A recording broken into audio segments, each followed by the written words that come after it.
मेरा ये मानना है कि डॉक्टर भीमराव अंबेडकर निश्चित तौर पर संविधान के रचयिता कहे जाने चाहिए, लेकिन भारत की राजनीतिक विवशताओं ने डॉक्टर राजेंद्र प्रसाद को संविधान निर्माता समिति के अध्यक्ष के तौर पर जो होना चाहिए था वो सम्मान नहीं दिया। ये दुर्भाग्यपूर्ण है।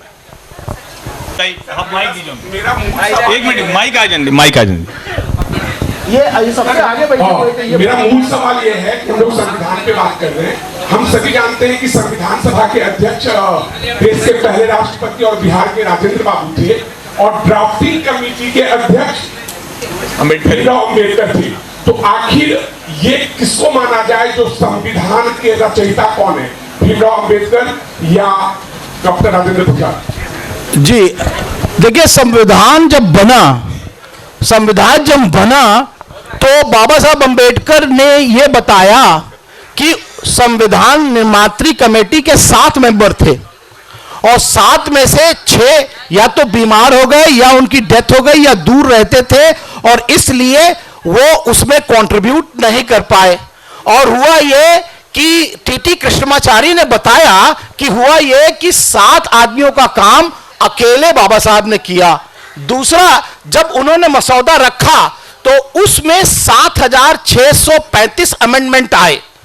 जो मसौदा उन्होंने रखा उसमें 7635 अमेंडमेंट आए और बाबा साहब अम्बेडकर ने 7635 अमेंडमेंट्स को पढ़ा और 5162 अमेंडमेंट को खारिज किया और 2473 अमेंडमेंट को अंगीकार करके 395 अनुच्छेद वाला हमारा संविधान बना।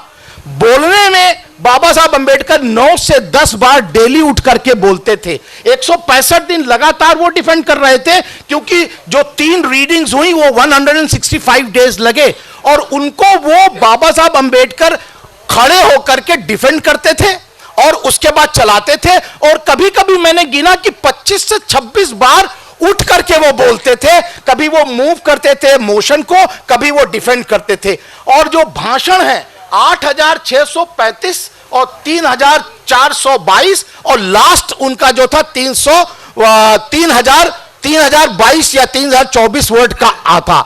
अगर इतना काम बाबा साहब अम्बेडकर ने किया है तो वो उस संविधान के चीफ आर्किटेक्ट कहलाएंगे या नहीं कहलाएंगे, ये मैं आप पर छोड़ता हूं। हालांकि ये सवाल आप ही लोगों से करिए, लेकिन मेरा भी एक पक्ष है तो वो यहाँ रखना जरूरी समझता हूँ। मेरा ये मानना है कि डॉक्टर भीमराव अंबेडकर निश्चित तौर पर संविधान के रचयिता कहे जाने चाहिए, लेकिन भारत की राजनीतिक विवशताओं ने डॉक्टर राजेंद्र प्रसाद को संविधान निर्माता समिति के अध्यक्ष के तौर पर जो होना चाहिए था वो सम्मान नहीं दिया। ये दुर्भाग्यपूर्ण है।